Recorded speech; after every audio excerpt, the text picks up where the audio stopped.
ప్రజా దర్బార్లు పెడుతున్నారు మినిస్టర్లు పైన ముఖ్యమంత్రులు. ఈ ప్రజా దర్బార్ ఎంతవరకు ప్రజలకి దగ్గరలో ఉంది? ప్రజా దర్బార్ యొక్క ముఖ్య ఉద్దేశం ఏమంటే నేరుగా ప్రజల దగ్గర నుంచి వచ్చే అర్జీలను ఇక్కడే పరిశీలించి వారికి న్యాయం జరిగేటట్లు తీసుకోవడానికి పెట్టిందే ప్రజా దర్బార్ అనేది.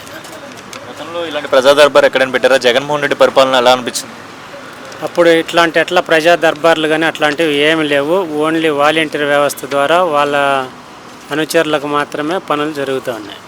ఈ కూటమి ప్రభుత్వం ద్వారా గెలిపించుకున్నారు కదా కూటమి ప్రభుత్వాన్ని. జగన్మోహన్ రెడ్డి ఓటమికి కారణం ఏంటంటారు? జగన్మోహన్ రెడ్డి మెయిన్ ఓటమికి ప్రధానమైన కారణం ఏమంటే హింస.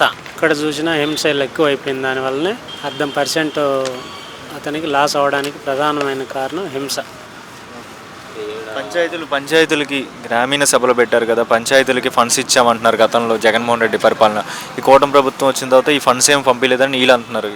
ఏంటిది, పంచాయతీ అభివృద్ధి పరంగా ముందుకెళ్ళిందా లేదా? పంచాయతీలు పూర్తి అభివృద్ధి పదంలో ఇప్పుడిప్పుడే నడుస్తూ ఉన్నాయి. వాటికి కావాల్సిన నిధులంతా కూడా ఇప్పుడిప్పుడే మంజూరు చేస్తున్నారు. ఇప్పుడు పంచాయతీ వ్యవస్థ ఎప్పుడైతే బాగుపడుతుందో అప్పుడే రాష్ట్రం అంతా డెవలప్ అవుతుంది. ఈ కూటమి ద్వారా అమరావతి ఎలా ఉండబోతుంది అంటారు? అమరావతి డెవలప్మెంట్ బ్రహ్మాండంగా అభివృద్ధి చెందుతుంది. ఇప్పుడే మొదలు పెట్టేసినారు కాబట్టి ఇంకా అమరావతి గురించి ఆలోచించిన అవసరం లేదు. అతి త్వరలో భారీగా అభివృద్ధి అవుతుంది.